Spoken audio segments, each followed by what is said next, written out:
Hello, everyone. Welcome to episode 7 of Mental Spelunking. In this episode, we talk about how a city's vibration affects people's in different ways. We talk about the struggle between the condition you have growing up and someone trying to find authenticity in their life. We also talk about taking a personal inventory and how your defects and your virtues affect you. And finally, we talk about the wonderful experience of serendipity. We want you to also understand that we had a little bit of technical difficulty, so please bear with us, but please enjoy this episode, and we look forward to you listening. Hey everyone, welcome to Mental Spelunking with Allison Paradise and Liam Gallagher. It's early today because Allison's busy this week, so we had to do this at an earlier time than usual. I'm a little tired, not gonna lie. Little different than when I showed up with hurricane energy. Not saying that I can't bring the hurricane energy, but I'm gonna have to. I actually think I'm gonna have to dig deep a little bit today. But Allison, like, what's going on in your world? How's everything going with you? Uh, I also feel a little tired. It's not as early here. It's the sun rises so late, and I feel like I rise with the sun. Do you have that? Do you rise with the sun?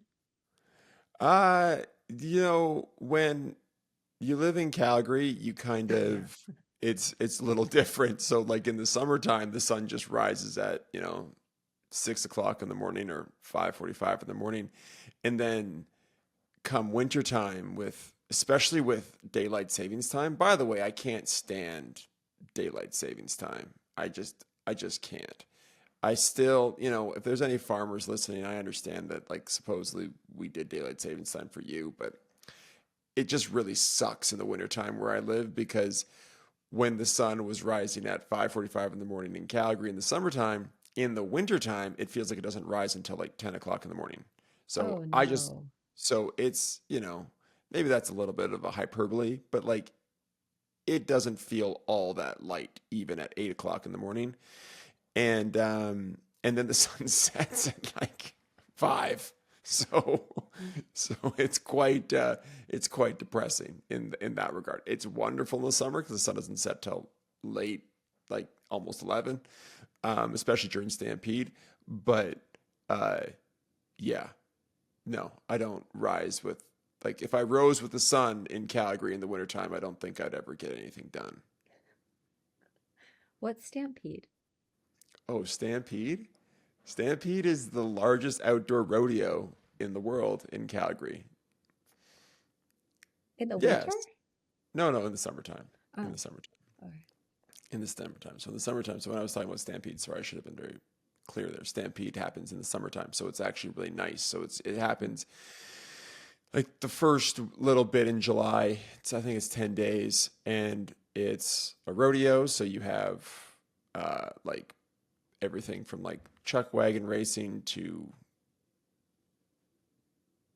bull riding to all the different kind of Western kind of style events.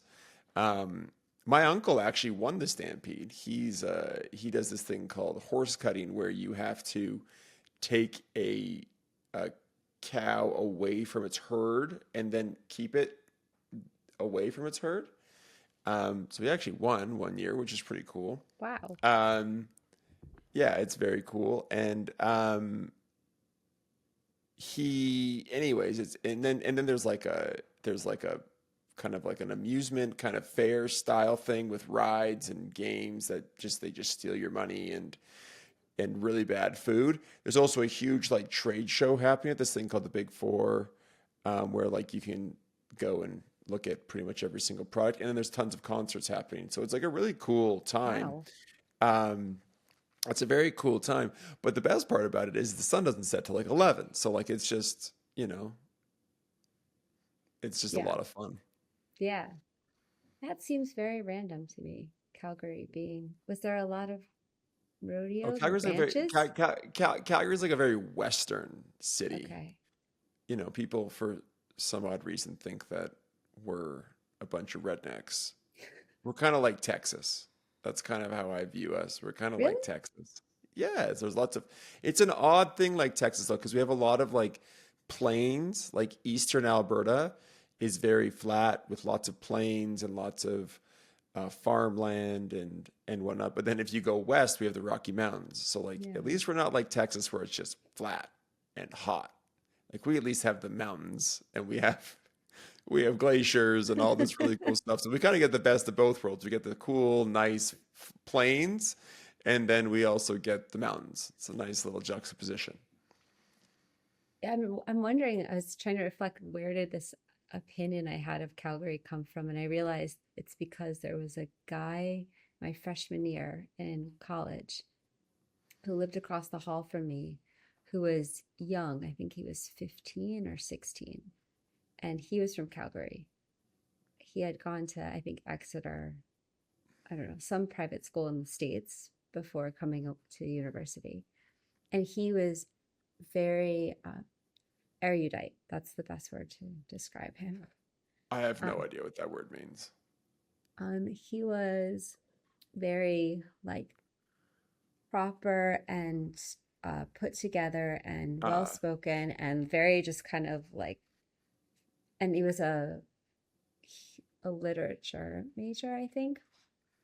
So in my head, Calgary became this place of like cultural literature center or something in Canada. I think Calgary Um, would take that. They would love that. I think if they could find a way to make that what they are, they would love that. But no, Calgary's like a Western style. No, so like Alberta is a very Western province. Definitely built on, like it was no different than the US, right? Like it was, kind of go out west, mm, homesteading. Um, we didn't find oil in Alberta until the 60s or 50s. So it was like a very agrarian mm. style economy, kind of like Little House on the Prairie in a way, you Wow, now I know? really want to visit because I'm so curious about this place that I had for the last like almost my whole life made up an entire story about what it was. Yeah, like when you were saying that it's just like literary, I was like, that's very funny. I'm like, that is so like there are people in Canada who think that we're just like a bunch of rednecks, which is kind of funny because like I would say, you know, it's it can kind of be like that, but that's like anywhere. But Mm, um there's a lot of great things about Alberta, like uh very hardworking population, but very, very helpful, very nice people. You need help, they will help you anywhere, whether you're in rural Alberta, you're in metro Alberta, it doesn't matter. Like everybody wants to help. There's like kind of a very entrepreneurial spirit here. Like people love to start businesses. We're not stuck with the British Eastern kind of view mm. of monopolies and whatnot. It's kind of what Eastern Canada's like. Very, I find, that's kind of my opinion. Whatever. If people are from Toronto, listen to me. Whatever. You can sit here and rag against me, but at least at least Calgary's won the Stanley Cup. We won in '89. That's a lot earlier than that's a lot more recent than the Leafs in 1967, which is still quite depressing. Very depressing. The Leafs have not won the Stanley Cup since 1967. So you know that's their problem, not my problem. And yeah, so I think that you should come. And by the way, it's Yes. like really beautiful. Like if you like hiking and whatnot, it is a outdoor person's paradise. Yeah, I'm gonna have to visit now. I was also remembering I worked with the University of Alberta for many years, and I can't remember if I visited there or not. You I went, feel like I did. Edmonton's different. Yeah, I've Edmonton's been not to great. Edmonton. Okay, I have been Edmonton's there. not wonderful. No offense to people listening from Edmonton, but like it's flat. There's no mountains. Yeah, It's extremely cold. yeah. But people were Yeah. really, really, really nice. Yeah, Like no, really that's nice. that's the one wonderful thing about Alberta is that everybody's a nice person for the Mm, most part on the aggregate, and there's no fake nice, you know, yes. like there's a lot of that, uh, there's nothing worse than the guy who says, "Oh, like, well, I'll totally help you out. Like, give me a call. Like, if you need to stay with me, you can stay with me." And then you call them like, "Oh, well, they didn't actually mean it. They were just like trying to like pretend to be nice," which is way worse than. Yes. That's why New Yorkers are great. New Yorkers will like yell at you the instructions to help you, but they want to help. Like they're like very into helping, even if it means like yelling. They're like, you go down that way, you take Yeah. 3 blocks, you turn left, and then you It's go true. this way. Okay. But when you're in California or like, places like California, it's like everybody thinks that there's these like fun, loving, nice vibes people, but they're kind of more like what I kind of talked about, where they're like, "Oh yeah, we'll totally help you." And then you're like, "Hey, can I get your help?" And they're like, Yeah. we got to go surf. That was a really big cultural adjustment for me when I moved from the East Coast to California the first time. And then also living here in the Midwest, it's a different brand of nice. And I much prefer, in terms of direct communication, the East Coast, because the East Coast is just direct for the Yeah. most part. It's just what it Yes. is. Then I moved to California, and people, it would show up in plans. We would make plans, and then last minute people would cancel or they just wouldn't show up.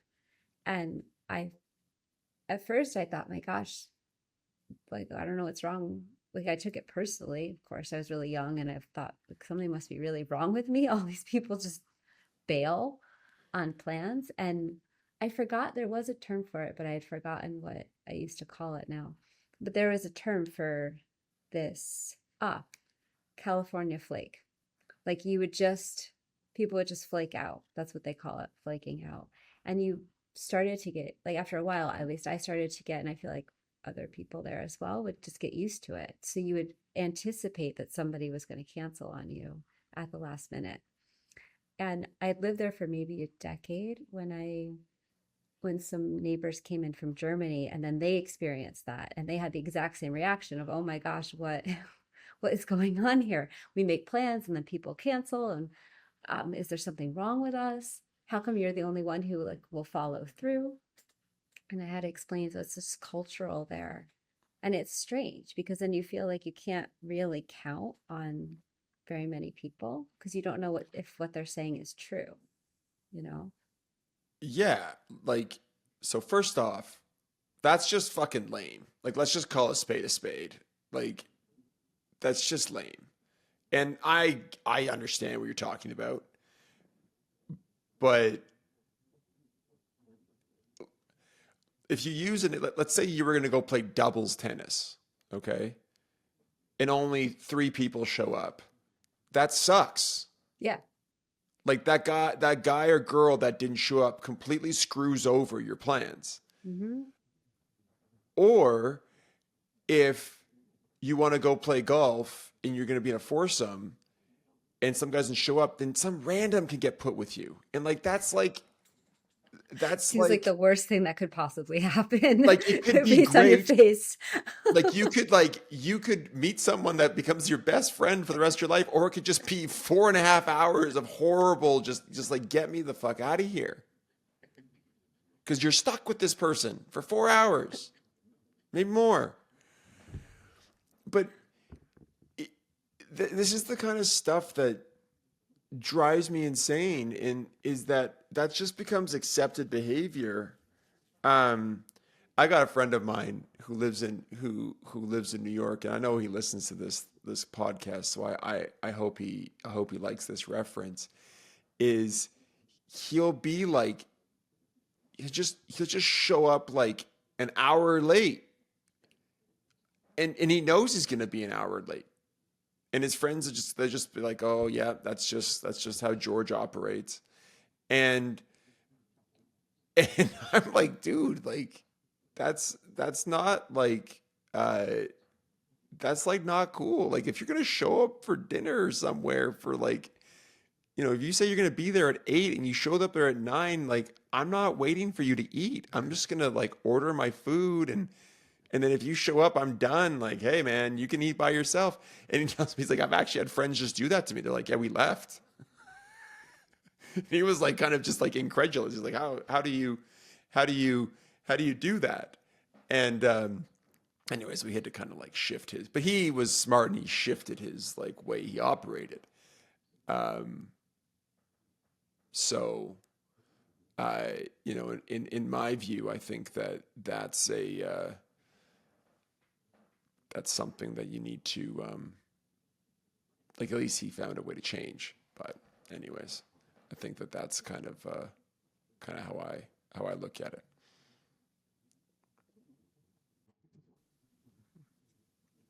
All right, that should alleviate our issues. Okay. So, Yeah. anyways, So I I agree. agree. So the California flake, It's not not great. It's only really ever happened to me in social situations. I haven't experienced it in work or other situations. And then here, I what I found is there's this like veneer. I was gonna say facade, but that's too thick. It's actually a veneer of of outward niceness. And then underneath a lot of not a lot of substance under it. So it's the follow through isn't necessarily there. Not with everybody, but with some people. And there's this sort of undercurrent of like whatever's being said is almost certainly not the whole truth. Oh, you disappeared again, like entirely. it's very odd because I'm not even on Wi-Fi and it'll just like stop, Huh. which is very odd. But anyways, let's just keep going. I think that You sure? there's yeah. We're gonna keep going. I think Okay. that we'll keep going. And I think that I'll find a way to I can edit it out. I'll edit out all the funniness. But anyways, keep going. Okay. What was I saying? Oh, right. Okay. So that here, there's this sort of veneer of nice, and that people do tend to seem to show up for things and not flake. And at least when I first got here, what I noticed is that underneath a lot of that, it wasn't true. So it was outwardly, oh, we think you're so fantastic and we want to support you and da da da da, whatever. And then it wasn't actually true. It was just not wanting to say what was real. And there's been plenty of people here who've been really like through and all the way authentic. And there is this, yeah, I think they call it Michigan nice, that it makes it really hard to know if what people are saying is true. Um, and I've noticed that in general here, there's like this attention to the appearance, to the facade, to what it looks like, to have it look really put together and beautiful. And especially in this town where I live, everything on the outside looks really, really good. And it's masking a lot of things underneath. Yeah, Yeah, it's I think interesting, that isn't it? yeah. So it's like I went to Switzerland Mm-hmm. and I kind of felt like the country of Switzerland's like that. Nothing against the Swiss, but it's just everything on the outside looks just amazing. But then I feel like if you like peered behind like the like the curtain, you wouldn't want to see what you saw. Yeah. So you're just kind of like, I'll just go with the beauty and the nature and the lakes and the mountains and all that, and that's what we'll do. I'm just gonna go with that. But when I went there, I was like, I felt like this feeling like I'm like, this isn't like what you see isn't what's really there. Mm-hmm. And I remember talking to someone about it, and they're like, "Oh no, they're just very secretive." I'm like, "Okay, well, That's what's?" literally it. I'm like, "Okay, so what do you mean?" He's like, "Well, no, it's just like, you know, like I have a friend of mine who's lived here, and he's like never been invited over to his like friend's house that lives right next to him for like 30 years." I'm like, "Okay," and he's like, "Yeah, like they'll go for dinner, da da da." I'm like, "What the fuck is that guy got to hide?" Like, are you like, is the body of like, I don't know, someone I don't know, is like Jimmy Hoffa there? I don't know, like, like, I'm like, I'm like, okay, my initial read or my initial feeling is right. You know, like if Yeah. I knew my neighbor, it's like, have you ever seen Home Improvement, the show? Mm, mm-mm. There's this show, Home Improvement. It's with Tim Allen. It was like a 90s TV show. And his neighbor would like kind of go over like, hey, Tim, like, what's going on? Like, that's what I feel like everybody in Switzerland's like, hey, how's it going? Like, you know, anyways, I was going to make some like crude joke and I was like, I'm not going to make it just because it's just not worth it. But yeah, it's kind of how I feel. But yeah, no, I don't know. I just find that I'd rather like, look, if you don't like me, it's okay. Just like let me know and then we can move on. Or if you've got a problem with me, let me know that you've got a Yeah. problem with me and then we can move on because at the It's end of the much day, easier to be um direct. Well, if sorry, what were you gonna say? You were saying something. Sorry, oh, you were saying. I was saying it's much easier to be direct, and then I paused because, well, in some sense it's easier, but in others it means you have to risk something, putting yourself out there to say what's actually true. And that feels almost so difficult that it feels like in so many cultures it's preferable to just lie. Like that's somehow more comfortable, Why or do you to think that is? suppress. And because we're taught to lie from such a young age, it's something I feel like we're accustomed to or used to doing, so we don't notice how uncomfortable it is. But it's actually quite uncomfortable when you have to live split from yourself all the time. At least in my experience, it's quite uncomfortable. uh, but as someone who is very well conditioned to lie all the time, I can say being speaking what was true to somebody was really hard when I first started trying to do that, because I felt, I was growing up both as a girl and in the place and time that I grew up. It was all about making sure other people felt comfortable, right? Like my entire existence was to make sure somebody else was comfortable.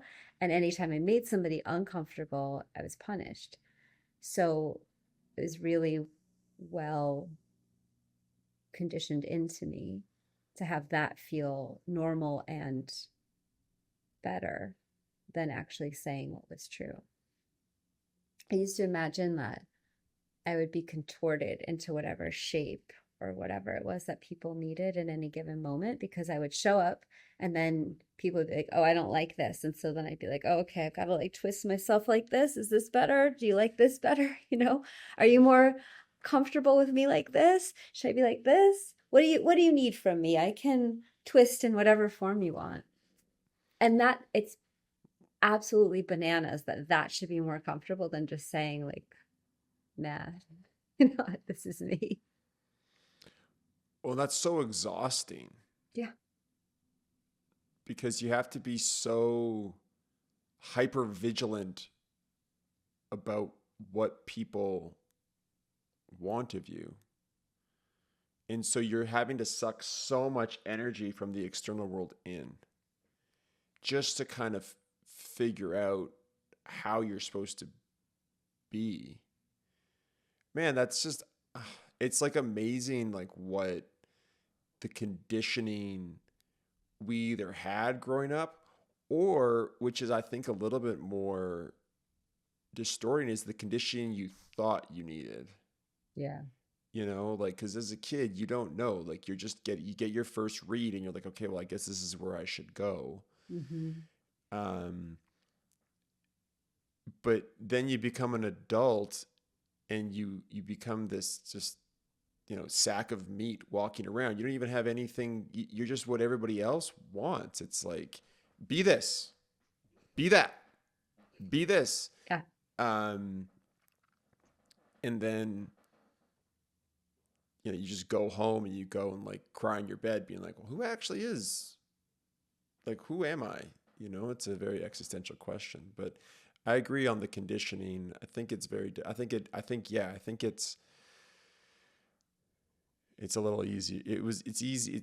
It's hard to stand out in front and say, no, it's like not what I want. And, Mm. um, I remember like even in my relationship with Katie, right? Like I've had to work really hard to be honest. You know, I used to do the thing where I would like be like, I don't want to do this, but I'd be like, sure, I can do that. And then you just like do it with like, yeah, I'm doing it. I love this. And you're like, I fucking hate this. But, you know, you're taught just to kind of conform. And then, Mhm. and then I was like, fuck that. I'm just going to say if I don't want to do something, I won't do it within reason, but, if, is that right, Kaiser?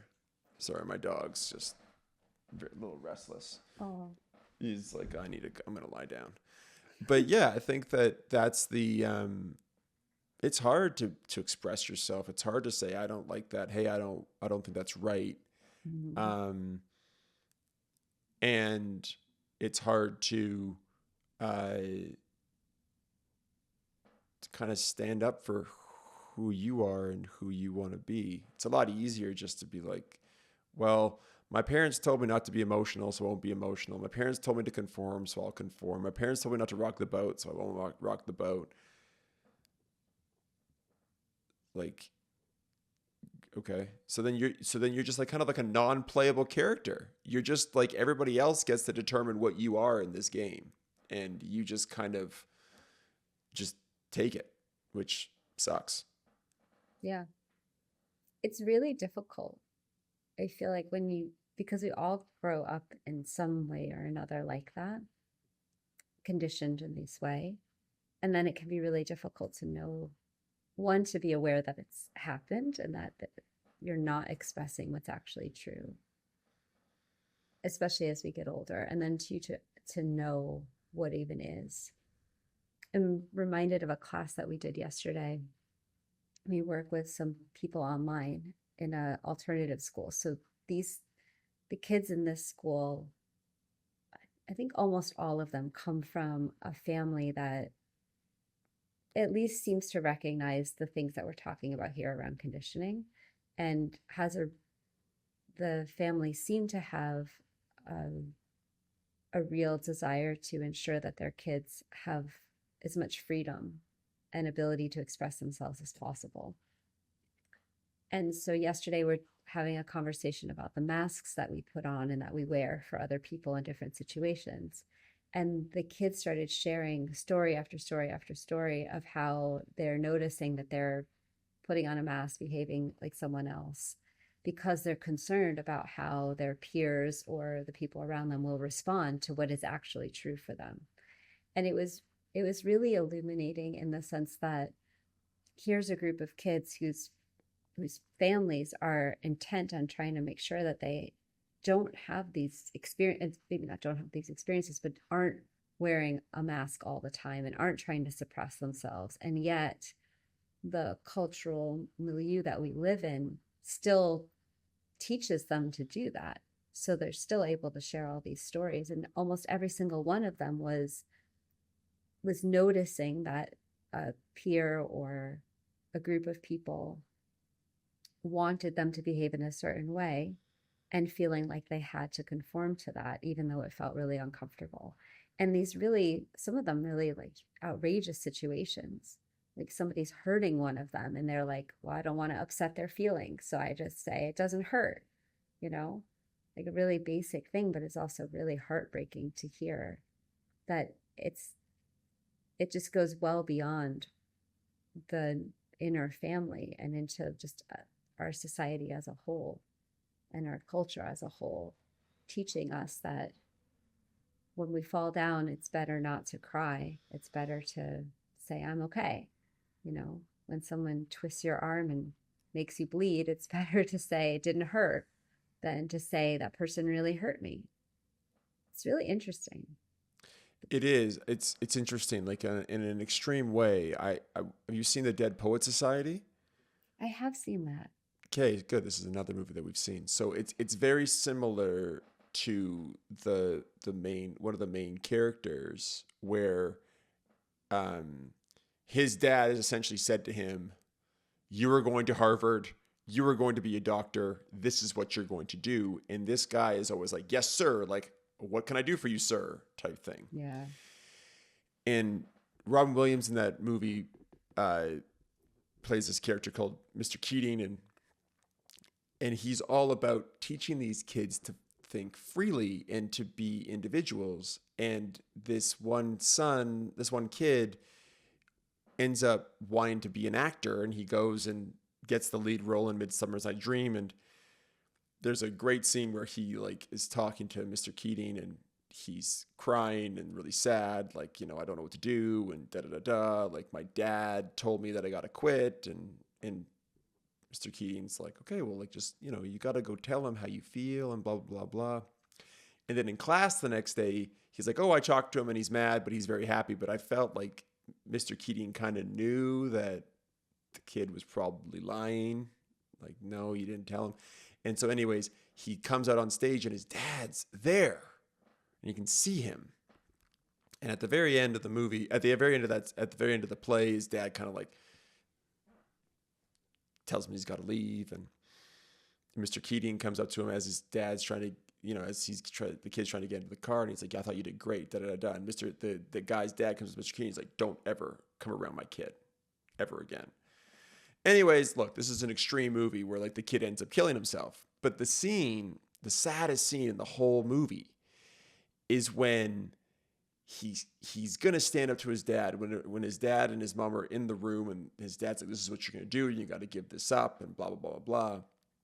And he's like, well, what about how I feel? And then the dad's like, well, tell me how you feel. And he just like slumps back into the chair and says, it's all good, or whatever it says. And anyways, he ends up killing himself, which is really sad. But it's one of those things where in that movie, the kid essentially was like, I need to go figure out who I am for me. And essentially the conformity he essentially said, okay, well, I feel trapped.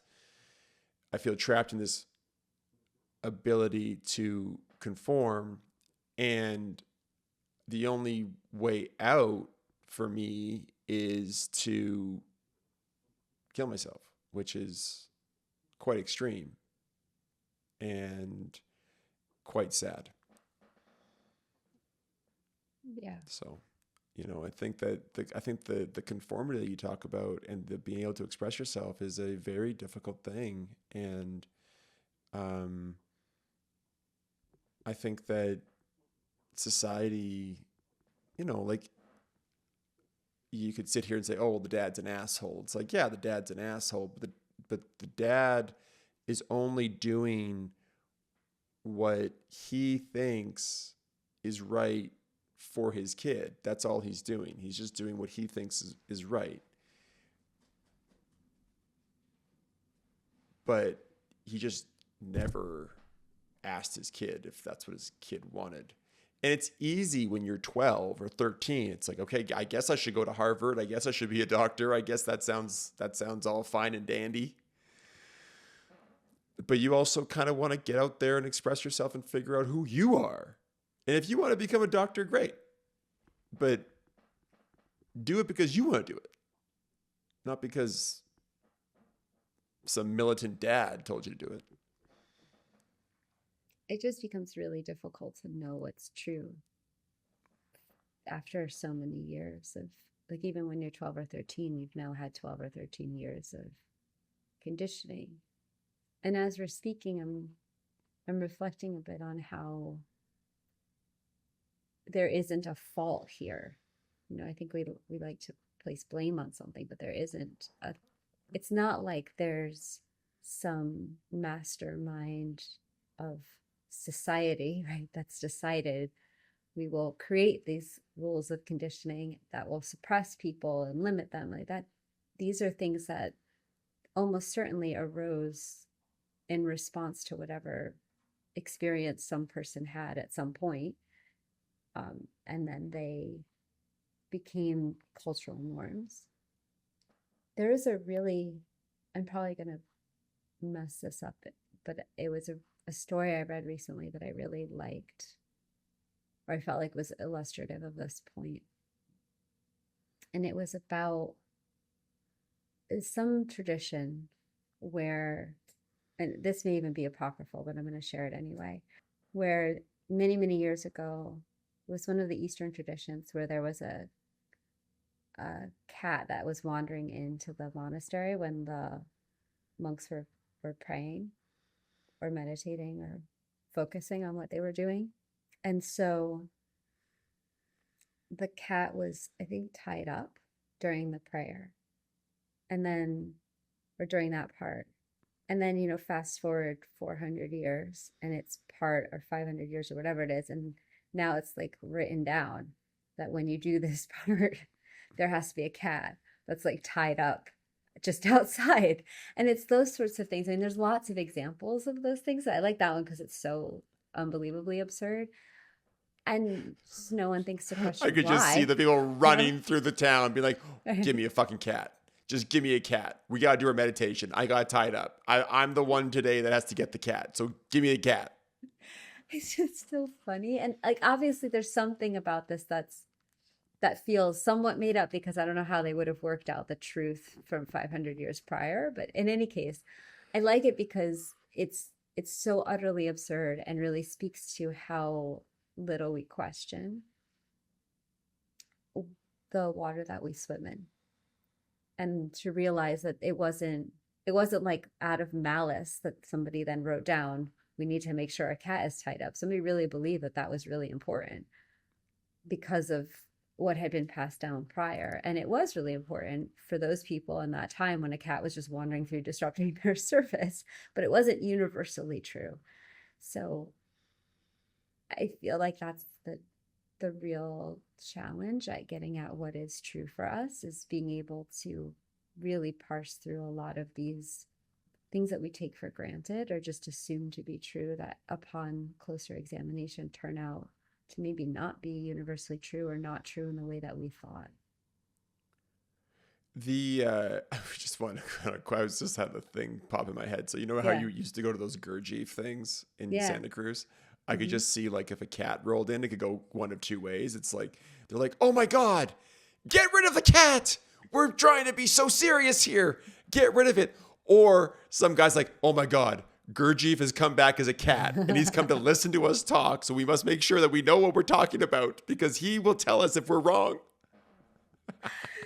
Actually, I feel like in that case, it was all about keeping your attention. So it would have been noticed if you had strayed your attention to the cat, as opposed to keeping your attention on whatever we were supposed to be attending to. I noticed this because I feel like this would have been the case because when I would show up at some of those meetings and be distracted by, like right now, these beautiful birds just flew by the window, and I would turn my attention, it would be gently called out that my attention was not focused. It's like, Allison, Yeah. we've said this to you before. You can't stray. It's like, that guy outside has a gun and he's pointed it at us. Are we supposed to stray? You're not understanding the lesson here. You're like, yeah, I don't really want to die, so I think I'm going to leave. I really appreciated those meetings. There was a lot to learn from them, like a lot to learn from them. Like, what did you get from the meetings? Like, tell me. Like, you say you learned a lot. Like, I'd love to know. Well, it was my first experience being present, like really present with a group of people. And there's a quality to the space that's different. So that was really interesting. I'd never experienced that before. I noticed, I started to notice things about myself that I wasn't noticing otherwise, or maybe wouldn't have had an opportunity to notice because of the way the group was run. So Like the way what? those What? groups were run, where you would read aloud from something. And the first thing I noticed when I would read aloud is that I tended to read really fast. relative to everybody else. And I realized after a while that I wasn't hearing what I was reading. And I slowed down my reading. My speech started to slow down significantly since, I mean, this was years ago, but after joining then, because I wanted to hear what I had to say as I was saying it. Whereas growing up on the East Coast, and if I'm back on the East Coast, sometimes I slip back into this. I tend to talk really fast, like sort of like this, and with a bit of an accent, and it goes really, it's too much for people. It's just on and on and on and on and on, and it's way too rapid. And they're like, "What are you doing? Please stop talking so fast." You know, it's like that. And that is how I grew up. If you watch videos of me when I was a kid, like it's like, you know, uh, and I'm not paying attention to what I'm saying. So that was useful. There's obviously the practices themselves, but that's a different part of it. And noticing how I responded to what other people shared was really helpful in spotting my own conditioning, my own patterns. Yeah, I actually loved going to those meetings in person. I did not enjoy them as much over Zoom. Yeah, I think stuff over Zoom's tough. Yeah. I think stuff over Zoom's tough. I find any meeting, like kind of those group meetings that you go to, there's a way bigger signal in person than over Zoom. I find when you're on Zoom, you have the ability to just check out. Like you're like, oh, I'm going to go on the internet. Oh, I'm going to like check my phone. Oh, I'm going to, oh, this guy's talking. I don't give a shit what this guy says. Like, I'm just going to like check out. Oh, I'm going to check what's going on in my fantasy football team. Like this makes it way easier. Whereas when you're actually in person and someone's, like burying their soul and you're like, I'm looking at Facebook right now. You just feel like such a horrible person. You're like, I think I'll let this person bare their soul. I'm just going to, next time I'll even bring my phone in because that's just so horrible. But when you were talking about that and in the sense where as a kid, you're trying to figure out what's true. Mm-hmm. You're trying to figure out like, what is yours and not. I was talking to a woman the other day about this, and she said there's a big difference between, what your defects of character are and what someone ascribed to you a defect of character. So if you grew up and your parents said to you, you're too loud, it could be true, but it could actually just be something where they didn't like the fact that you were, talking so much. So they just said that to you so they could kind of almost quiet you down. Mm-hmm. Now this is kind of, I'd still categorize myself as a loud person. I have a very imposing, stature about myself when I'm talking to people. As my wife likes to say, you make opinions sound very much like facts based on how convicted I am when I'm saying things, which is a good thing. But it's also like, I also have to make sure that when I'm talking, I do know what I'm talking about, because if not, I've made mistakes in the past where I just start talking about something where I know a little bit about it, but I'm talking as if I know a lot about it. So it's, and my wife is the complete opposite. My wife will never speak unless she knows. And if she knows, she will speak. So it's very hard to argue with that. It's very hard to argue with her, especially when she knows, because she's like, you don't know what you're talking about. I know you don't. So anyways, but I think it's a really important point about the, what is actually a defect of character of yours, or what is a virtue of yours versus when someone ascribes that to you. Mm-hmm. I think there's like a really great exercise you can. Now, this is a pretty, interesting exercise you can do. But it's like you can do a fearless and searching moral inventory of yourself, whereby you write down all the virtues you have, all the great qualities you have. I think people tend to focus on all the bad qualities they have, but sometimes a bad quality is just a good quality turned up to 11. Um, and all you need to do is just turn down that bad quality to a 6 or a 5, and you actually get it back into the virtue place.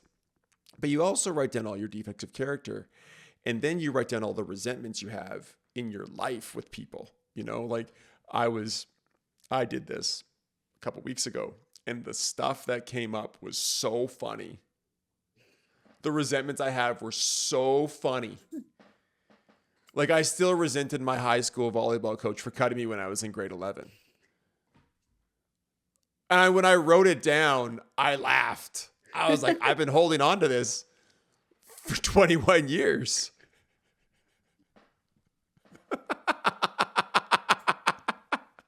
I've been carrying this resentment around for 21 years. I was mad that he cut me. Like, how dare he cut me? Still mad about it now, but when you write all these resentments down, it's so interesting because you can go through your whole life, and you have to be in a state of like as you said, when you were in the Gurdjieff things, right? You learn how to be present, and you have to be okay with what comes up. Like, yeah, I'm laughing about the resentment that I had with my volleyball coach, but other stuff shows up. You're like, ooh, I didn't really want to look at that for a while. I didn't want to look at that. And then you got to look at it. And then what those resentments then lead into is A, what defects of character show up because of those resentments. And then B, what fears you have. And it's a very interesting process because A, it like, anything you do, like, when the word searching is there, it's like, you just feel like it's a physical exercise, like you feel exhausted after because you're like in the cave being like, hey, did I look? Is there anything there still? No. Okay, keep going. You're like going, oh my God, there's some skeletons there. Shit. Oh, it's so deep. I have to crawl down there, and it's like there's no ladder, and it's wet, and it's scary. Yeah, I got to go down there though. And it's a really great process just because it gets everything on paper, and then you can start to figure out, okay, well, what's true, what's not true. Mm-hmm. Like, is this defect of character mine, or is this a defect of character that was given to me? Or is this defect of character given to me and then I actually imbibed it into my system and I actually took it on? But the other thing that it also does too is because I find as a human, it's very easy to be negative. It's a lot more difficult to be positive. Just in general, not like in a bad way. It's very easy to be like, oh, I screwed up here. I did this bad, but it's also, even in society, you're like, I don't want to listen to you talk about how great you are. It's like we almost feel better when people talk about how bad they are because you're like, okay, thank God I'm not that guy. But it's good to go through all your defects and then all of the virtues you have, because then you can kind of get like oh, hey, like, yeah, I do these things that are good. Like, I do help people out. I am a benevolent person. I do try to lend a helping hand where I can. I find that I'm positive. I feel like I'm processed for it, like so forth and so on.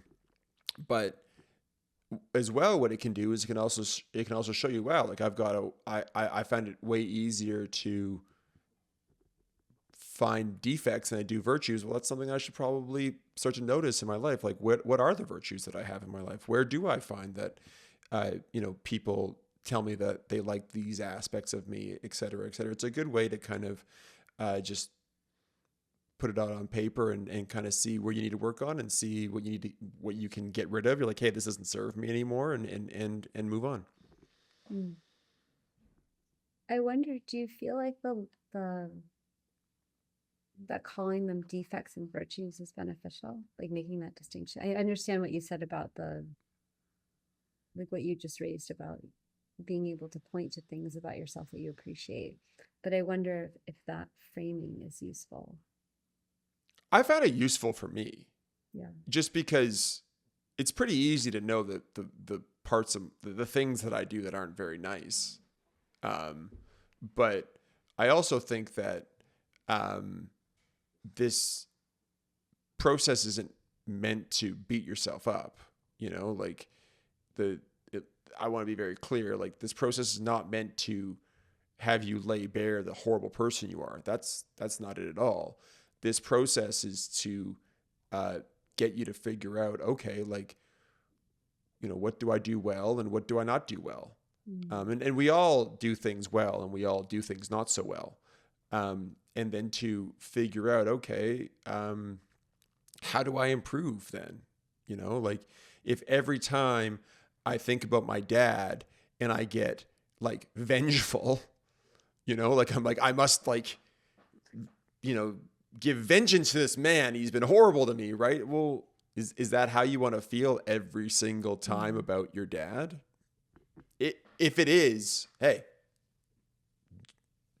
do it. But if it's not, then you can start to unpack, okay, well, maybe how do I not be so vengeful? What are the situations in my life where I did feel like I needed to be vengeful towards my father? And you can start to kind of unpack like what happened. Oh, okay. Like, when I was 10, my dad like humiliated me in front of all my friends. And I felt just, you work out all the things you felt in that period of time. And then you figure, okay, well, that's where at least one of the reasons why I felt vengeful. Okay, well, you can kind of unpack that for yourself. I find that once you, it's kind of like in Oppenheimer when Niels Bohr says, like, you have to be ready to, you must be ready when your hand unfurls lifts the stone. You have to be ready for the snake. Whatever. That's not verbatim. That sounds way worse than what Niels Bohr says. But it's the point is that you're supposed to be ready for the truth. Like, are you ready? Can you handle it? And I think that's kind of how I look at it. I just make it easy because for every virtue you have, there's an opposite defect. And for every defect you have, there's an opposite virtue. I bet you for all the defects you have, you probably have the same virtue inside you as well. Just for whatever reason, the defect seems to show up and shows up a little bit more than the virtue. I'm going to have to try this exercise. So it's curious. We do an exercise that's feels similar, but it doesn't, but it's different from that. And so now I'm curious to try this one. So that the exercise that we do with our students, it came from an exercise I just did one day, sort of spontaneously. I got a bunch of labels, like Avery labels, the little ones that you can write on. And then I wrote down every label I could possibly think of that either I had given myself or somebody else had given to me. So quite similar in that sense, but not trying to like assign them a value, just here's all the different labels. And I actually made a short, I think it was a stop motion, maybe it was a short video of it where I took all these labels and I covered up something like a doll in my house to demonstrate how I became obscured with all the labels. And then I took each one off one by one and I put them on poster boards because there were so many of them. And then next to each one I wrote, it's very similar, like first of all, where did it come from? So like, did I assign it to myself? Did somebody else assign it? Was it co-assigned? Like, where did it come from? And then whether it was true, like whether it felt true, and then if I wanted it still. So like really giving myself the choice to recognize that like none of these things are things I have to wear if I don't want to.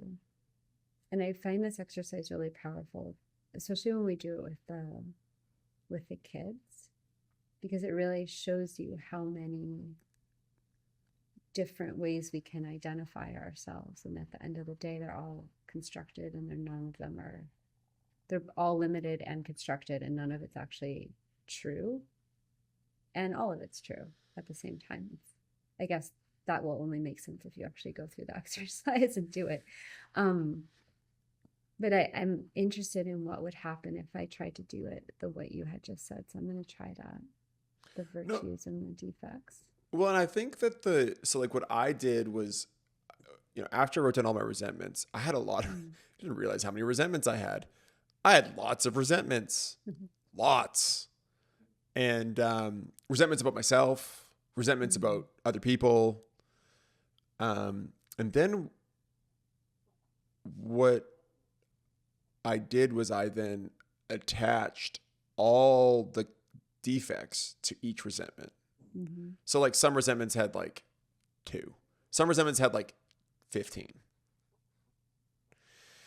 And then you get to see the patterns that exist in your life. Yeah. You're like, well, whenever I think about this person, these 15 things show up. But then what it also does,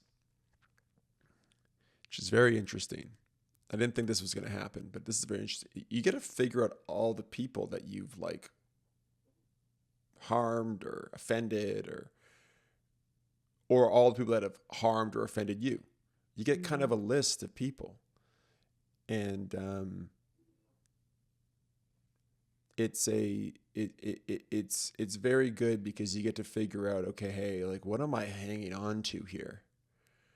Because I don't think that these people are thinking about me. I don't think they're thinking about me. Or if they are, they're probably not thinking about me as much as I'm thinking about them. And yeah, it's I found it a very interesting exercise. And I think that it's something that, it requires courage because you have to be open to whatever you see.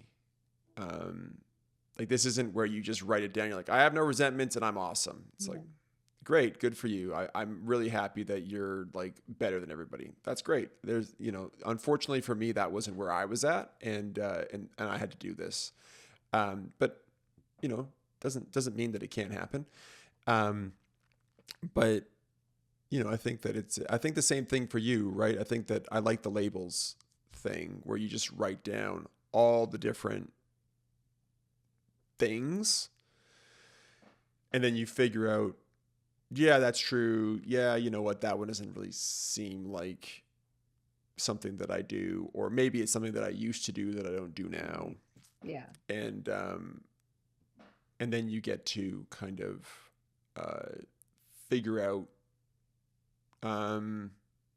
what stays and what goes, because you have to understand, like, if you use defects of character, they served you at a specific point in life. Like anything that exists within you, any like way that you act at some point helped you. I think that's the thing that people don't understand. It's, like if you grew up in a household where like your parents were unpredictable, like at any minute they could turn to the Tasmanian devil spinning into this tornado. And you're like, holy shit. It's like, I don't want them to destroy my Lego in the middle of the room. I spent a long time dealing with that. So I got to make sure that they don't take their tornado that way. That hypervigilance helps you because you get to figure out, like, you're almost like a superhero in a way where you can be so present to figure out the different shifts in energy that people have. That's useful in that regard, but it's not useful everywhere potentially. So, I'll give you an example. Okay. So I was talking to this kid that I help out, and he's a professional golfer, and he was talking about the different ways that he tries to get himself going on the golf course to get that log burning so that he can perform. And so what I told him was that that's awesome in that sliver of your life, but you can't expand that sliver over here because it actually is detrimental in this area of your life. So I have no issue if you're on the golf course and you're using this mentality here, but when you get off the golf course, you leave that mentality on the golf course. The hard part is when you just have all these different things all at once. And I think that, when you're growing up as a kid, like that mentality helps, but, at some point, it doesn't help. It doesn't help at all. I'm wondering if it is true. I guess I'll need some time to sit with it. Is it true that every single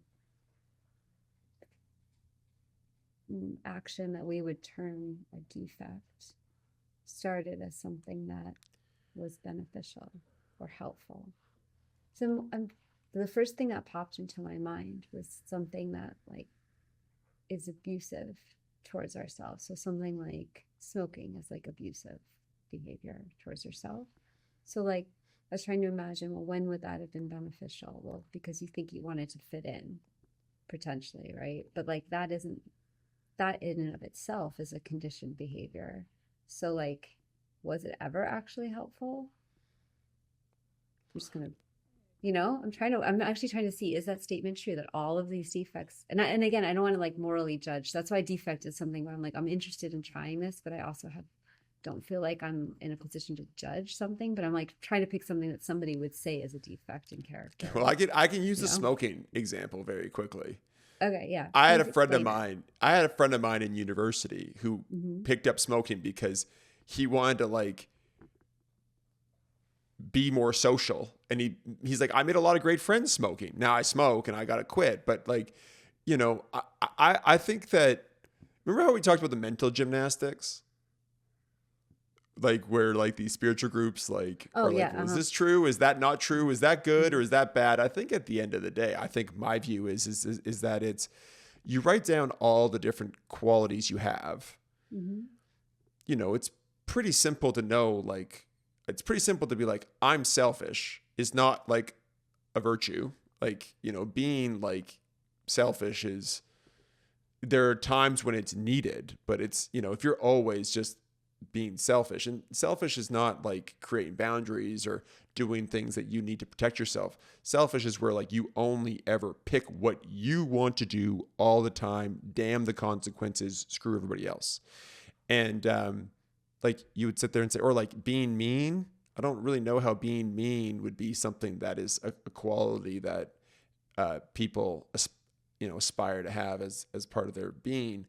The point is you write everything down and you figure out the patterns that exist in your life. This exercise is a pattern recognition exercise at the heart of it. And that's how I look at it. It's because you're not just writing down both your, it's very important to write down the good qualities and the bad, but it's also important to write down all your resentments that you have throughout your life and who you had resentments with and why you were doing those resentments. What exactly about it made you do it? Was it a society? Was it a social thing? Was it a protection thing, etc.? And then you figure out, okay, what part did I play in that resentment? Why was I doing that? Was it a selfish thing? Was it a protection thing? Was it a resentment thing? Was it a lie? Whatever. And then you figure out the different defects of character, whatever you want to call them, around each resentment, which then leads into what are you actually afraid of? And when you figure out what you're afraid of, that actually starts to really set the stage for kind of what you try to solve for. And once you can kind of overcome those fears, well, there's really no need for those things. There's that whole the idea of adaptive traits that turn into maladaptive qualities. That's what I talk about where they did serve you. Adaptive traits serve you. Yeah, that's what I was trying to question. Is that actually true all the time? That was my question. Is that always true? I don't think adaptive traits. I think adaptive traits help you when the adaptive trait was created, but they're maladaptive because they're no longer necessary into the future. Your boss does not care that your mother was an alcoholic. He just doesn't care. And so the fact that you have no tact when you talk in meetings, and the fact that you're not a team player, and the fact that you like don't want to like work with anybody else, he doesn't care. He just fires you. So that, but you know, when you're a 4, maybe that actually helped you. Like there's a survival aspect to it. So I think that at the end of the day, I think that these things are important to at least illuminate. Yeah, I really want to try this exercise. Thank you for bringing it to my attention. No problem. I tried the higher power one. I really did practice it this time. I said I would, and I really did practice it. How'd it go?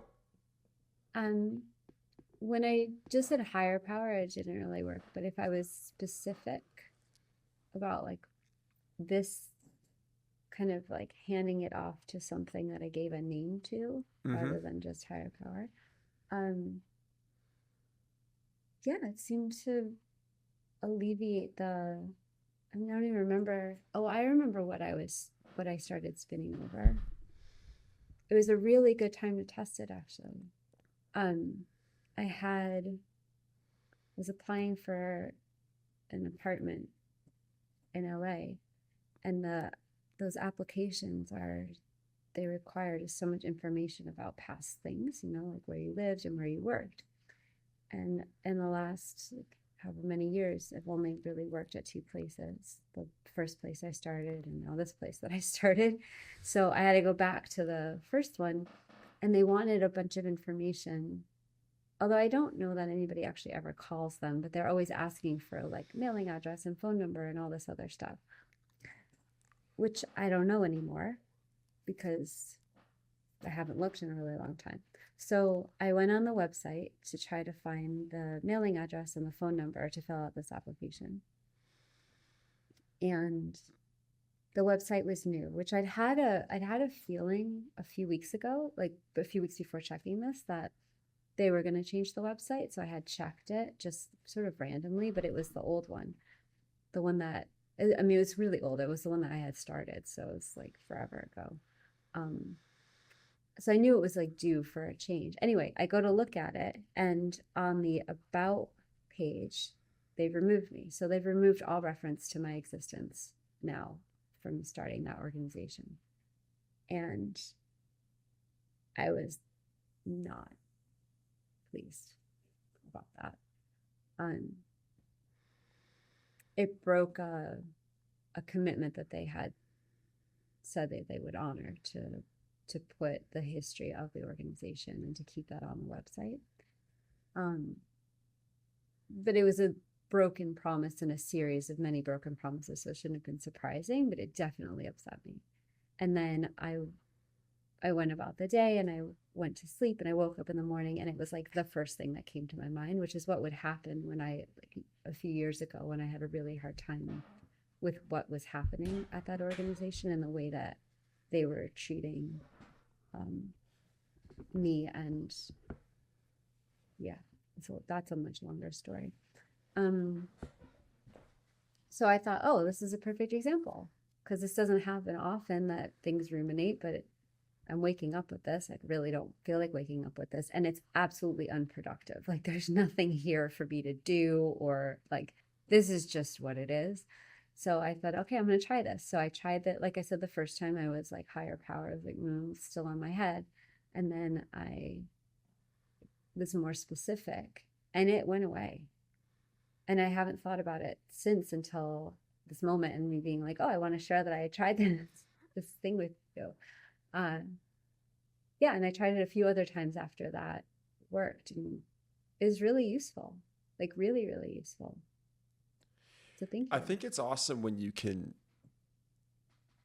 develop I don't know what the universe is going. I don't know what's going on in the universe, but there is like a lot of interference. Yeah, I know. It's really strange. It's not really strange. I think it's great. Okay. I think it's great. I have no problem with it. Like, I have an idea. I'll talk about it offline, but I have an idea. Okay. But I think that that's great that you did that. I think whenever you can develop a relationship with a higher power, it's a very it's very powerful, a very, very powerful relationship you can develop. Um, and I think the really upsetting thing about um, the higher power stuff is just how much organized religion has just really caused a lot of those relationships to be so misaligned. Mm. Um, I think I've told this story before. There's nothing worse than telling the same story twice, but I remember I was up in Northern Ontario with a girlfriend of mine, and we were in a church, and the pastor was saying, all of you think that you're great Christians, and you come to church and you donate to the church. But I'm going to tell you something. That doesn't mean you're going to heaven. And I just burst out laughing. I was like, ha! And everybody turned around and looked at me, and my girlfriend's family looked at me funny, and I was like, it's funny. It's this is the most ridiculous fucking thing I've ever heard in my life. And I wasn't even I didn't go to church growing up, but I'm like, this is ridiculous. And it's just a full-on co-opt. And so I'm very fortunate that I don't have that relationship with religion and God in that way. But it's a really big problem in developing a higher power, because people have such bad experiences with organized religion, especially growing up. And, the experiences they have can be harrowing in nature, and they're almost kind of like, well, who the fuck would let this shit happen to me? If this was a benevolent God, why the hell did this stuff happen to me? And so, just for everybody listening, that's not what we're talking about here. We're talking about a spiritual higher power. So the higher power could be, whatever you ascribe to. There's no right or wrong. And it's a great way to kind of deepen your relationship with the higher powers by, whenever you've got, the dog's chasing its tail, it's a nice thing to kind of say, hey, you know what? I don't have any control over this. I've done my part. If I was in your situation, Allison, I would have reached out to the organization, said, hey, I thought you were going to do this. I've noticed that it hasn't happened. And then if I found myself checking my email every 2 seconds and refreshing my email, being like, did they respond? Did they respond? Did they respond? Did they respond? Did they respond? Did they respond? Then I'd be like, okay, I'm handing this over. I have no control over it at this point. I need to move on. And then also I have no control over if they put my name back up on the website. I have no control over if they put my name on the masthead. I have no control over any of it. All I can do is do my part. And then move forward. Yeah. Yeah, it's funny. I thought about reaching out, and then I was just like, I don't want to interact with them anymore. And that's when I was like, oh, well, if that's the case, then I probably shouldn't have my name on the website anyway, right? Because I don't actually want to be in relationship with them. Yeah, which was a useful thing to realize. 100% it is. And so I think the other question that I have is, tell me about moving to Los Angeles. Are you moving to Los Angeles? Is this happening now? It's happening. It's really happening. And and how did it go? Have you found a place, and is there anything cool about it, or is there anything cool about, your feeling towards LA, or, unpack that? I think everybody's dying to know, because they're all like, are they? Michigan. Nothing against Michigan, but. Well, so not this last weekend, but the weekend before, I was in LA for an intuitive class for kids, which, as an aside, I wanted to say how incredibly grateful I am to be able to be doing that work in that space. There's a space called, I'm going to move this microphone, please. So there's a space called Pure Heart Collective that's in Sherman Oaks that has been incredibly generous in allowing me to do intuitive work with kids. And this is something that I've really struggled to find space for because of the type of work and then the nature of it. And it's nothing, it's very, very basic work, but the word intuitive upsets people in lots of places. So anyway, I'm really grateful for that. And I was there for that reason. And I had a feeling I should fly a day earlier than I had expected. So I was planning to fly out on the Friday for the Saturday class, and we were still in our classes here in Michigan. And I would normally not fly and miss our class because there were so few left. But I really felt strongly I should fly out on the Thursday, so I did. And that meant that I had the Friday to look at places. And I went to West Hollywood, where I used to live. I love that area. I already knew that was the area I wanted to live in. I'd already confined it to between two major streets within, I'd confined it to a very small block of maybe like 7 streets, you know. It was very easy to look for apartments, and there were loads of places available, but a lot of them I didn't really like or whatever online. So I picked 4 that I was going to look at. I went with a friend, and that morning when I woke up, one of them texted me that it was already gone. And I was really feeling disappointed because that was the one that I thought looked the nicest and was the one I was like, this will be my apartment. And I thought, well, shoot, it's not there anymore. But okay. So we go to look at the first one on my list. And I go to the outside and I was like, no, I don't like this. Like already I was like, I don't like the way this feels. But I thought I would go inside and look at it. This, as an aside, is very typical of how I interact when I am looking for something. Like if I have to go shopping for something or apartments or anything, it's very like I know instantaneously whether it's a yes or a no, which even more tangentially, but is funny. When I was looking at colleges, drove my mother up a wall because we would drive. Remember, we drove once like 12 hours to look at a college. And I was like, oh, I don't even need to get out of the car. I won't go here. And she was so mad. She was just like, what is wrong with you? She's like, I just drove 12 hours from getting out of the car. And I was like, okay, that's fine, but I'm not going to go to school here. There's no chance I'm going to school here. You're like at Princeton or something like that. It's like, actually, like it's true.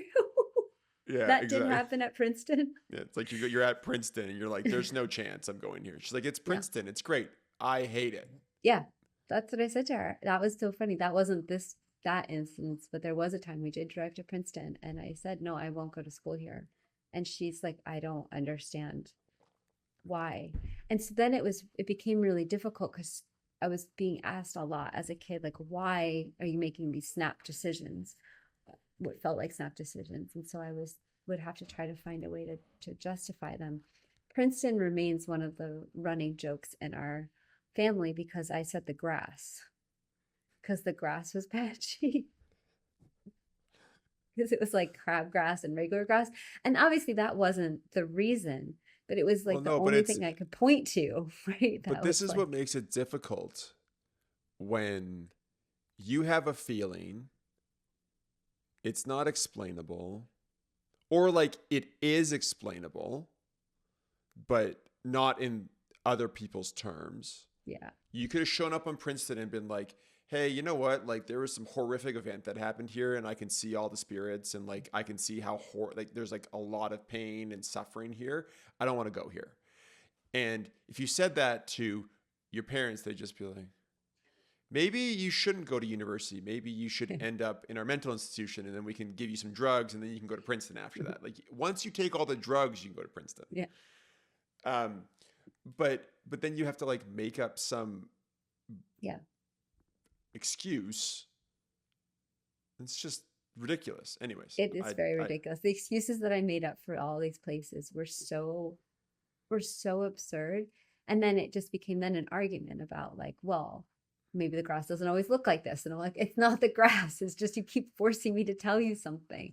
Or like the buildings remember at Tufts, I really didn't like the feeling of that campus. I still don't like the feeling of that campus. And again, nothing against these places. This is just my experience of those places because they weren't right for me. So it was like a very clear, like, this isn't for you.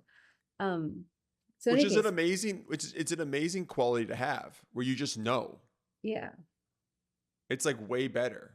It's you walk in, you're like, this is it.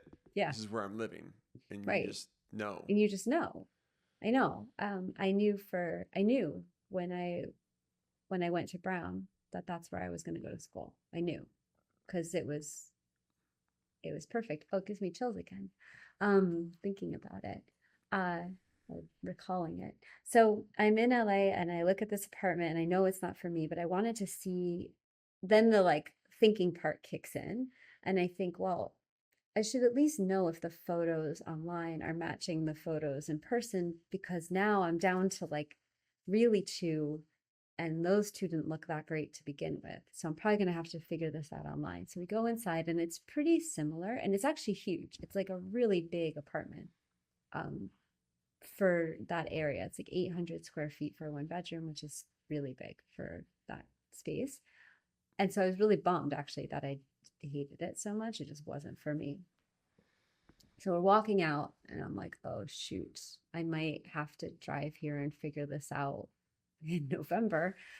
Uh, and then on a whim, I said to her, we're really close to my old building where I used to live. Let's just walk by it and see if there's a vacancy. And I had been by there the previous month. There was no vacancy. And I'd been obviously been looking online, and I'd left on the Wednesday. It's now Friday. There had been nothing available. So I figured there wasn't, but I was like, let me just see if the sign says something. And we walk by, it's a block away, and it says vacancy. And I was like, get out. And it said 1 and 2 bedrooms. And I thought, okay, well, let me phone the manager. And I phoned the manager, the number that's listed there. And it's the same manager from when I used to live there. And she's wonderful, like such a delightful person. And what's funny is my mom and my former husband had both said, contact her and see if she has anything available. And I thought, it's been 12 years. Like, she's not still going to be there. Her kids are grown. Like, she's not going to remember me. Anyway, I was just like, no, no, no, no, no on it. So I call her and she's like, oh my gosh, Allison. So she invites us in to her house. And I love, as an aside, I love the way she decorates everything. She's painted the floor. She must have ripped up the carpet or something that was there before. So it's kind of like a concrete floor, but it's not, I don't know, it's like nicer than concrete, but it has that kind of color. And she's painted swirls and rainbows and all sorts of designs all over the floor. And it just feels so fabulous. She's painted the walls, like the whole place just feels wonderful. And I had appreciated it when I lived there, but not in the same way that I really appreciate that way of being now. So I was kind of amazed at how much I missed when I was there before. Like this was right in front of me, this amazing woman who was so creative and so artistic and enlivening her space in such a beautiful way. And I totally was blind to it before because of where I was in life. Anyway, we sit down and she says, you'll never guess which apartment is the one that's available. And there's only one bedroom. And it's the place I used to live. And That's so awesome. I know. And it's going to be available at the end of October. Well, the woman is vacating it who lives there now at the end of October. So it's perfect because my lease here is up at the end of October. So I'll just drive to LA and then I get to move into what is my apartment and feels like my apartment. And it feels really good because when I left there, I really didn't want to leave. I had fought us moving to the Bay Area a lot. I held on to it for, I don't even know, 6 or 7 months after I had moved, just because I kept hoping that Scott would dislike the Bay Area and we could move back. Which, it's not like I own the apartment. So it's a strange thing to pay rent on 2 places, one in the Bay and one in Los Angeles, just because you hope you move back to Los Angeles. Like that was the state that I was in though. Yeah, so it feels like it was just waiting for me to come back. And I'm very excited about it. Yeah, so that's LA. And I'm also feeling like, if I want to be really honest, I feel also really nervous because I remember the apartment being pretty small. And I've since lived in much bigger places. And I have a genuine concern that I'm going to feel like cramped or something in there, which is all like in my head. Like it's not a no, it's not a this knowing, right? I knew when I walked in, like this is where I'm going to live. So there's no like conflict really. I'm just observing how I'm greeting with my head something that is so serendipitous and amazing. And I want to just be like, yay, I'm all in. And then like the head goes, well, but what if you had a 2 bedroom? But what if this? But what if that? And so yeah, I'm just appreciating noticing that and being super excited at the same time.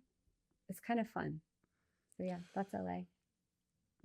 Look, I think that that's such an amazing example of like how the universe works. You know, like you have no idea what your path's going to be. Yeah. And it's so amazing when, like, cause like, you know, you could be dismissive and just be like, oh, it's just a coincidence. It's like, it's not a fucking coincidence. No, Like that not is a that. very odd, like it's too like interesting to be a coincidence, you know? And also it's just such a fucking negative view of the world. It's just like, it's just a coincidence. Bullshit. Like that's such a serendipitous universal thing. Like the universe is so amazing. And um like it's, you know, whenever you're supposed to be somewhere, it shows up. Stuff shows up all the time. You know, like I remember when we moved to Portland, right? Like I really wanted to move. Kate didn't want to move. It was very difficult for us to find a place. And even the place that we did get, which was great, it's not a bad place. Like Katie definitely felt like she was settling. And when we left her place in Calgary, she was like super sad. And she's like, I love this place. And, you know, she's like, well, I don't know if I'll ever have that ever again and whatever. Right. And she wanted to keep the house and keep our stuff there. And I was like, no, we're not doing that. And so, but it was so interesting when we came back, because when she said, I want to move back, I said, yeah, that sounds great. We were both very aligned on moving back. She was like trying to find houses and she couldn't find anything. And then I'll never forget, like our realtor that we had in Calgary contacts us and is like, you need to come to Calgary. Like there's this house and this other house that's showing up. Like you need to come see them. And so we fly up, we put an offer in that day, we get it. And, you know, we haven't looked back since, but you know, when the universe is like, this is where you got to go, you know, it gets you there. Things tend to work out. It's not as if the universe is like, you need to move to LA, but you need to live under an overpass for 5 years. Yeah. You know, that just sounds not fun. Yeah. It's but very true. It's amazing how serendipitous it is. It's very amazing. Now, like, you know, things may not work out exactly how you wanted or how you thought or whatever, but I always find that when you've got faith, you know, things for the most part tend to be okay. Yeah. It feels really good. Like when I feel into it, I'm really excited. It's just like so interesting watching my head. And it's not the first time that I've had that issue before with space, because I really like a lot of space. So like right now I'm in a 4-bedroom house by myself and it feels like it could be bigger and I would be okay, which is very funny. I'm not a very large person. You can't really tell from context that I'm not. Stature wise, I don't take up a lot of 3D space.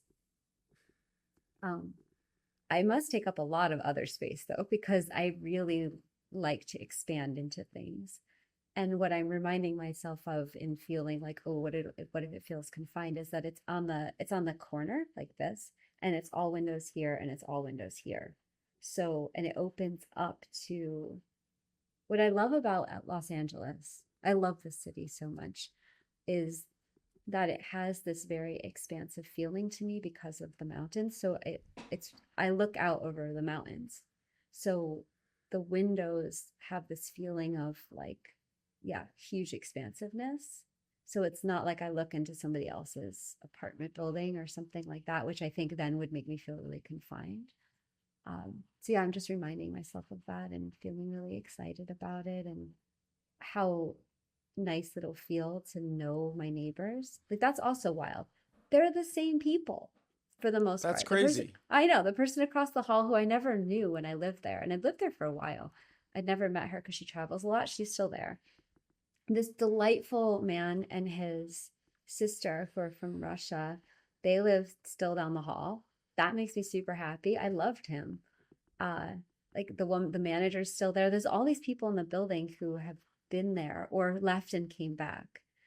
And I when love it she how it's was, been freeze framed. I Like know, everything's just right? freeze framed. Exactly. It's like, hey, we need to keep this for you for when you decide to come back because you need to come Exactly. back and you've got unfinished business. It's so funny. I feel like I did. It just like it stopped. And then I took a 12-year detour. And it's like, are you coming back? Are you gonna make it back? And then I'm like, here I am again. Uh yeah, I'm very, very excited about it. And I didn't realize this until yesterday, but this also has me feeling also good about it, is that they redid the floors and the cabinets. It's dark, which I'm like, oh, I wonder how that'll feel.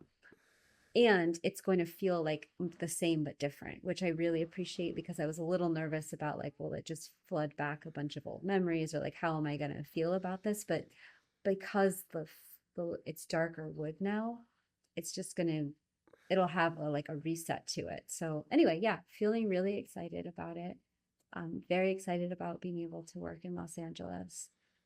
Leaving here is going to be difficult, and we're planning to already to do something in the summer so that it's not like a forever goodbye. I was reflecting on this last week about how, we work with kids. They're this particular group of kids that we've been with now for the last 6 months. It's unusual that it's the same group, but they're like, I think their ages 9 to maybe 13, 14, something like that. Some of them have phones, some of them don't. Regardless of that, there's no way to keep in touch with them. Like, unless we know their families, right? It's not like I'm going to be talking to them regularly or emailing or talk or like on the phone. Like, that's not an option. And I was reflecting on how unusual it is in Western modern society to move away and not be able to contact the people that you moved away from. I've moved a lot or maybe not a lot, but I've moved, let's say, in my life from the East Coast to the West Coast, a bunch on the West Coast. I moved to the Midwest. I've traveled a whole bunch. I've left neighbors and neighborhoods many times. And I never had that sense of loss, I guess, that I'm feeling now, because I always knew, well, I can just fly back, or we can get on the phone or FaceTime or whatever. And I was feeling how courageous people were, and people still are in other parts of the world, to pick up and leave their families behind, knowing that they might never see them again. And that had me feeling really a great sense of gratitude and appreciation for the people who had that level of courage, and realizing we don't really ever have that experience now. So for whatever that's worth, that was on my mind a lot in this move. I think that's a fair point. Like when I think about like my wife's family, like her dad was on a ship. He like worked on a ship. He was like a second mate on a ship. He was pretty high up on the ship, in like the hierarchy of management of a ship. And he was one of the very few people who lived in the Soviet Union who could leave the Soviet Union. And he would leave for like a long period. He wouldn't be gone for like a day. He'd be gone for months. So he was telling me, he was like, I could actually see the shift in society Mm-hmm. right? He's like, if you live there full time, it's kind of almost, he didn't say this, but this is how I look. It's like, it's almost kind of like you're a frog in Yeah. boiling water, right? You don't realize it's boiling. Um, but he would come back. He'd be like, wow, it's different. Like it's different. And so, Katie's mom and him started kind of plan like, hey, we got to probably like leave, which, you think about that, right? Like you grew up here, your family grew up Mm-hmm. here. Like, it's a pretty huge, I think huge is even encapsulated. It's like a monumental decision. And anyways, the way he came to Canada is crazy because he traveled all around, right? He went to Sweden, he went to the Netherlands, he went, he went all over the place, and and just for like different reasons, he didn't stay in those places. But it's very interesting. So they were off the coast of Newfoundland in Canada, and their cook got appendicitis, but the ship, like the captain was like, I don't want to port. I don't want to go into St. John. I don't. Period. Don't want to go. And so then the Coast Guard like flew out a doctor onto the ship, and the doctor's like, this lady needs to come into port. We need to take her to a hospital. We can't fix her here. So the captain almost kind of like knew what was going to happen but didn't want it to happen, but the universe was like, no, we're making it happen. And so they port, and then like in the middle of the night, my father-in-law and like a bunch of other people just like leave, go to like the consulate or whatever it is. It's like they got into like there was like they got into like a cab, and like the cab was like, where is like police station or something like that, because they can't speak English. Why would they speak English, right? So Yeah. they go to the police station. The police station's like, you have to understand, it's like 3 o'clock in the morning in St. John, Newfoundland. Like no one's awake, no one's doing anything, nothing happens there, right? And so finally the cops were like, oh shit, okay, like we understand. Like they're all like, because like it's kind of like you in Estonia, right? You're Yeah. trying to like, but at least you had an English translator. But like they don't have any, they're just trying Yeah. to like figure, there's no phone, right? There's no like Google Translate. You just are trying to figure it out. So finally they end up in the consulate, they claim refugee status, and then he was there for 2 years until my wife and her family came Wow. over. Right. But like, look, it's like, it's not like there's obviously like danger involved, right? Like, Mm-hmm. like he doesn't know what's going to happen to my wife. He doesn't know what's going to happen Yeah. to my wife's sister. He doesn't know what's going to happen to his wife. Mm-hmm. And so he worked for 2 years to get them over, and then he finally came over. But it's just amazing how the universe was like, this is where you're going to go. We're going to make it happen for you. Doesn't mean like he still needed to get the courage to leave the ship in the middle of the Yeah. night and randomly walk through St. John and find a cab and Wow. whatever it is. But it shows you, like the universe will open up a path for you. You just kind of got to walk through it. But yeah, like Wow. it's a similar. I don't know if it's exactly the same thing as you, but the feeling itself, right? Like the circumstances are never the same, but the feeling inside is Mm-hmm. the same, right? It's when you feel like a chapter in a book of your life is ending, there's like, it's grief. I know I talked about leaving Portland. It's like, I knew I was probably never going to live there ever again, subconsciously or unconsciously, or something. I bawled my eyes out. You know, I feel like my wife and you were the same thing when Scott moved up to the Bay. Is like when I moved to Portland, my wife's Yeah. like, I think hopefully he'll move back to Calgary, and then it's like I'm thriving, and she's like, I hate this. Yes. This is Yes. That's why exactly are what it you was. thriving? It's like almost like I'm mad at you for thriving. I'm mad that you're doing this. How dare you thrive? I'm not. I found my way, but I really resented for a very long Yeah, it's a time. 12-year roundabout way Yeah. back to Hmm. LA. Yeah. It took forever. I had an opportunity. I mean, I could have, rather than move here, when I was going to move out of Santa Cruz, I could have moved to LA, but I just knew it wasn't right for whatever reason. It wasn't the right time. Like moving here was a similar sort of feeling. Like I knew I needed to be in Michigan. which then led to a lot of strange conversations about like same thing as college, right? Why are you here? I don't know. I felt like I needed to be here. That's weird. Why? Like, do you know anybody? No. Do you have business here? Not yet. Like I just, and it ended up being the perfect place for Connor and I to work on this project. The perfect Yeah, like kids, the perfect people. Like it was, I couldn't have asked for anything more, really, no,